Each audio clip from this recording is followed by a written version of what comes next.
നമസ്കാരം, എൻ്റെ പേര് രാഹുൽ. അപ്പം ഞാനിന്നിവിടെ പുതുതായി റിലീസ് ചെയ്ത ജോക്കർ 2 എന്ന സിനിമയെക്കുറിച്ച് സംസാരിക്കാൻ വേണ്ടിയാണ് വന്നിരിക്കുന്നത്. Joker 2 obviously sequel of Joker 1 ആണ്. ജോക്കർ 1 എന്ന സിനിമ എനിക്ക് പേഴ്സണലി വളരെ ഇഷ്ടമുള്ള സിനിമയാണ്. 2-3 അല്ല അതിലധികം തവണയോ ഞാൻ കണ്ടിട്ടുള്ള സിനിമയാണത്. എനിക്ക് പേഴ്സണലി ഇഷ്ടമുള്ള സിനിമയാണത്. പക്ഷേ ജോക്കർ 2ലേക്ക് വരുമ്പോൾ ഈ സിനിമ വളരെ വളരെ ബോറായിട്ടുള്ളൊരു സിനിമയാണ്. സത്യം പറഞ്ഞാൽ ഇത് എങ്ങനെയെങ്കിലും തീർന്നാൽ മതി എന്ന് വിചാരിച്ചാണ് ഞാൻ ഈ സിനിമ മുഴുവൻ കണ്ടു തീർത്തത്. വളരെ ബോറായ സിനിമയാണത്. ഈ സിനിമയുടെ മെയിൻ പ്രശ്നം എന്ന് വെച്ചാൽ ഈ സിനിമയിൽ പ്രത്യേകിച്ചൊന്നുമില്ല എന്നുള്ള എൻ്റെ പ്രശ്നം. അതായത് ഇതിൽ എവിടെയും ഈ സിനിമ ഗ്രോ ചെയ്യുന്നില്ല. ഒരു ഒറ്റ ഗ്രാഫിലാണ് ഈ ഇവിടെ മൂവ് ചെയ്യുന്നത്. നമുക്കൊരു ഹൈയോ ഒരു ലോ ഒന്നും കിട്ടുന്നില്ല. ഒറ്റ ലൈനിൽ മൂവ് ചെയ്യുന്നൊരു സിനിമ ഇങ്ങനെയാണ് പോകുന്നത്. ഒരു വലിയ വാണർ ബ്രദേഴ്സിൻ്റെ വക ഒരു 200 മില്യൻ്റെ വലിയ ബോംബ്, അതാണ് ജോക്കർ 2.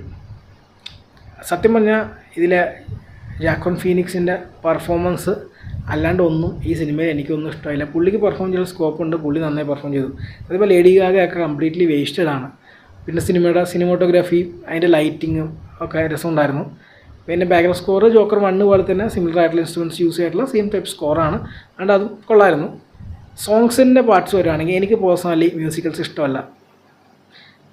പക്ഷേ ഈ സിനിമയിൽ എനിക്ക് ആക്ച്വലി ഫസ്റ്റ് 1 മണിക്കൂർ കാണുമ്പോൾ ആക്ച്വലി മ്യൂസിക്കൽ ആണെന്നുള്ള ആക്സെപ്റ്റ് ആ ഒരു സംഭവം മ്യൂസിക്കലാണെന്നുള്ളതുകൊണ്ടാണ് സത്യം പറഞ്ഞാൽ കംപ്ലീറ്റ്ലി ബോറടിക്കുന്നത്. കാരണം ഈ സിനിമ അത്രയും ഡ്രൈ ആണ്.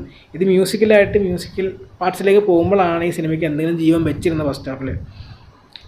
പക്ഷെ അതും ഫസ്റ്റ് ഹാഫ് കഴിഞ്ഞുകൊണ്ട് ആ ഒരു നോവലിറ്റിയും ഡൈ ഔട്ട് ആകുമ്പോൾ നമുക്ക് ശരിക്കും ബോറടിക്കാൻ തുടങ്ങും.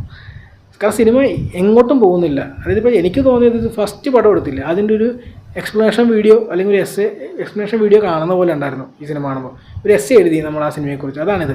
അതായത് നിങ്ങൾക്ക് ആ സിനിമയുടെ പുള്ളിയുടെ മെൻ്റൽ ഗ്രോത്ത് അല്ലെങ്കിൽ പുള്ളിയുടെ മെൻ്റൽ ബ്രേക്ക് ഡൗൺ മനസ്സിലായില്ലെങ്കിൽ ഞങ്ങൾ നിങ്ങൾക്ക് എക്സ്പ്ലെയിൻ ചെയ്ത് തരാം. ഒരു കോർട്ട് റൂം ഡ്രാമ വിത്ത് മ്യൂസിക്കൽ വെച്ച് നിങ്ങൾക്ക് എക്സ്പ്ലെയിൻ ചെയ്ത് തരാമെന്നാണ് ടോഡ് ഫിലിപ്പ് ഉദ്ദേശിക്കുന്നത്. പേഴ്സണലി എന്താ പറയുക, എനിക്കറിയാം തിയേറ്ററിൽ ഭയങ്കര കയ്യടിയോടുകൂടിയാണ് സിനിമ സ്റ്റാർട്ട് ചെയ്തതൊക്കെ. പേരടി കാണിച്ചപ്പോഴും ഹാക്കൻ ഫീനിക്സ് കാണിച്ചപ്പോഴും ഒക്കെ ഭയങ്കര കയ്യടിയൊക്കെ ആയിരുന്നു.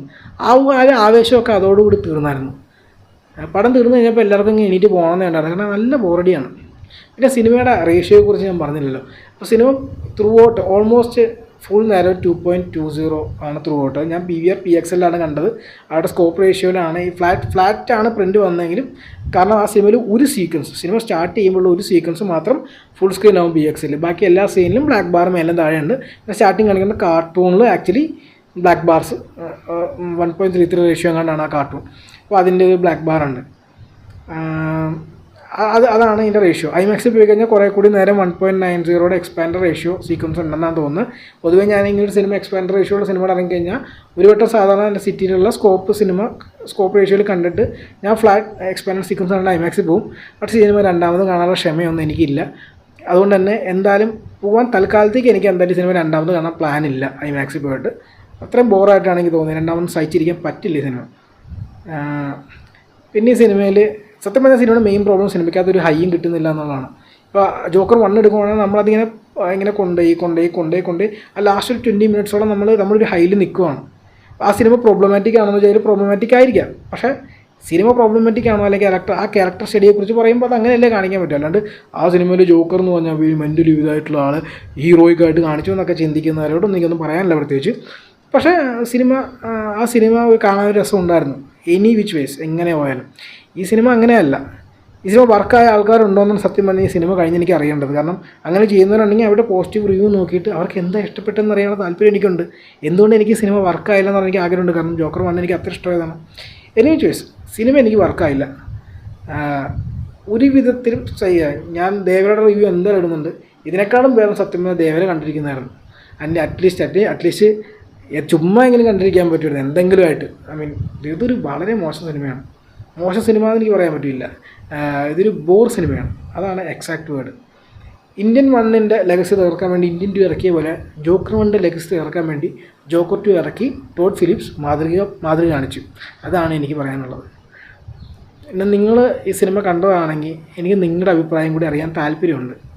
നിങ്ങൾക്ക് എന്താണ് ഈ സിനിമ വർക്കായത്, എനിക്ക് മാത്രമാണ് അത് വർക്കാവുന്നത്, അങ്ങനെ അറിയാനുള്ളൊരു താല്പര്യം എനിക്കുണ്ട്. അപ്പം നിങ്ങൾക്ക് അങ്ങനെ വലിയ അഭിപ്രായം ഉണ്ടെങ്കിൽ നിങ്ങൾ താഴത്തെ കമൻറ്റ് ബോക്സിൽ പറയുക. നിങ്ങൾക്ക് സിനിമ വർക്കായെങ്കിൽ എന്തുകൊണ്ട് വർക്കായെന്ന് കൂടി പറഞ്ഞാൽ സൗകര്യമായിരിക്കും. എന്തായാലും നിങ്ങൾക്ക് കാണണമെന്നുണ്ടെങ്കിൽ ചുമ്മാ ഒന്ന് ട്രൈ ചെയ്യാവുന്നതാണ്. പേഴ്സണലി എനിക്ക് സിനിമ വർക്കായില്ല. അപ്പോൾ എന്തായാലും വീഡിയോ കണ്ട് നന്ദി. നമുക്കിനി അടുത്ത വീഡിയോയിൽ കാണാം.